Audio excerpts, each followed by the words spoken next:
আসসালামু আলাইকুম ওরহমতুল্লাহি ওয়াবারাকাতুহু। আমি আবারও আসছি আমার আঙ্কেলের প্রজেক্টে, আলুর প্রজেক্ট, যেখানে তিনি অনেক বিঘা আলু লাগাইছেন। তো আজকে আমি আবারও আসলাম এই জন্যেই, প্রথম থেকে আপনাদের বলেছিলাম যে আমার আঙ্কেলের আলুর বীজটা অনেক খারাপ। এক পরিচিত ভাইয়ের মাধ্যমে নেওয়ার জন্য এই অবস্থা।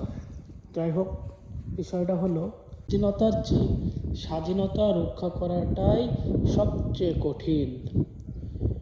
কথাটা মারাত্মক, সবার কাছে মূল্য থাকবে না কথাটার মূল্য তার কাছেই থাকবে যারা গভীরভাবে চিন্তা ভাবনা করে, তাদের কাছেই থাকবে। কথাটা কেন বলেছি দেখেন, এই জমিটার দিকে তাকিয়ে দেখেন, আর পাশেই আর এই জমিটার দিকে দেখেন। এটা আমার আঙ্কেলের জমি, এটা আমার তেমনই কোনো এক আঙ্কেলের জমি। এটাও সে এটা নিজে করেছে, আর এটা আঙ্কেল মানুষের মারফতে আলোটা করেছে। মানুষের মারফতে বলতে এই প্রজেক্ট দেখাশোনা করার জন্য একজন ম্যানেজার রেখেছেন। তো তার মাধ্যমে আঙ্কেল নিশ্চিন্তে বাসায় ঘুমান, ছেড়ে দিই। আর ওই যে বললাম না, স্বাধীনতা রক্ষা করাটা সবচেয়ে বেশি কঠিন। কথাটা হলো এটাই, যে এই জমিটাতে যে পরিমাণে সার, বীজ এবং যাবতীয় হাল বলেন, পাট বলেন, সব কিছু যা দেওয়া হয়েছে, এই পাশে আমার আঙ্কেলও একই অবস্থা।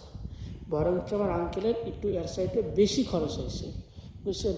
কিন্তু একটা কি, আঙ্কেল সে জমিতে আসতে পারে না, তার একজন ম্যানেজার রেখেছে এই দেখাশোনা করার জন্য, সে এটাকে দেখাশোনা করে। আর এটা একজন কৃষক, সে নিয়মিত তার জমিতে আসে দেখাশোনা করে। এখন বিষয়টা হচ্ছে, এই জমির মালিক সে নিজে পরিশ্রম করে, আর এই জমির মালিক যে সে নিজে পরিশ্রম করে না, সে একজন মানুষ রেখেছে। কিন্তু মানুষটা এমনই রেখেছে যে দুর্বল, যার জন্য আঙ্কেলের এই অবস্থাটা। সে যদি ঠিকভাবে জমিটার তদারকি করতো, 20 থেকে 60 থেকে যাবতীয় টু জেড যদি সে প্রথম থেকে দেখাশোনাটা করতো এবং মনের মতন করে করতো যদি, তাহলে আমার মনে হয় না যে আঙ্কেল এই বছরেও এই এত কম দাম আলুর, বীজের, আলুর সবের এই প্রজেক্টে সে এত টাকা ধরা খাইতো না। যদি সে তার ম্যানেজারটা ঠিক মতন পরিচর্যাটা করতো, ঠিক মতন যদি পরিচালনাটা করতো, তাহলে এরকম ধরা খাইতো না। কারণ আমরা সচরাচর আমরা জানি যে সাধারণত মানুষ জানে যে কোনটা লাগালে ভালো হয়, কোনটা লাগালে খারাপ হবে। যদি আমার বীজ পচা হয়, সেই পচা বীজ যদি আমি জমিতে রোপণ করি, তাহলে তো সেখানে কোনো ফলাফল আসবে না। কারণ ফলাফল তো প্রথম থেকেই 0 আসবে, কারণ আমার বীজ তো ভালো না, তাহলে কীভাবে? তো সবসময় টাকার উপর নির্ভর করলে হয় না।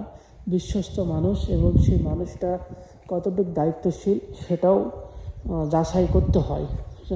যেমনটা আমাদের দেশের অবস্থা, প্রধানমন্ত্রী শেখ হাসিনা ছিল, যতই সে খারাপ হোক আর ভালো মন্দ যাই হোক, ওর কথা বলছি না, তারপর দেখেন ও যখন ছিল দেশের ভিতরে একটা শৃঙ্খলা বজায় ছিল।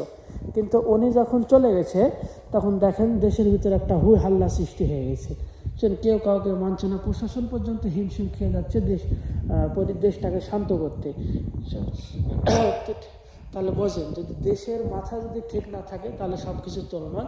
তো প্রত্যেকটা ব্যবসা বাণিজ্য বলেন অথবা যে কোনো কাজকর্মই বলেন, সেখানে যদি তার মাথাটা যদি ভালো না হয়, তাহলে কখনোই সেখানে ভালো কিছু আশা করা যায় না।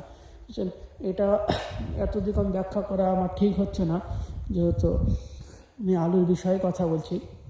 আমার আঙ্কেল অনেক আশা নিয়ে তার এই প্রজেক্টটা চালু করেছিলেন।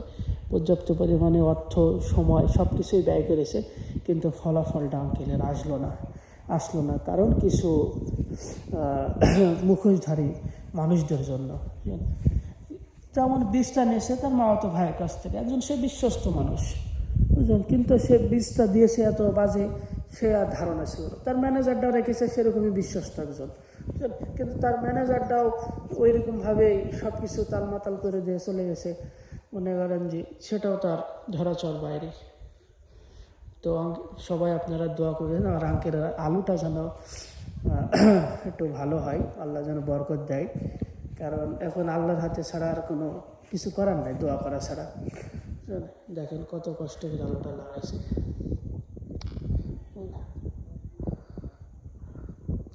আচ্ছা ঠিক আছে, সবাই ভালো থাকবেন আর দোয়া করবেন। আসসালামু আলাইকুম।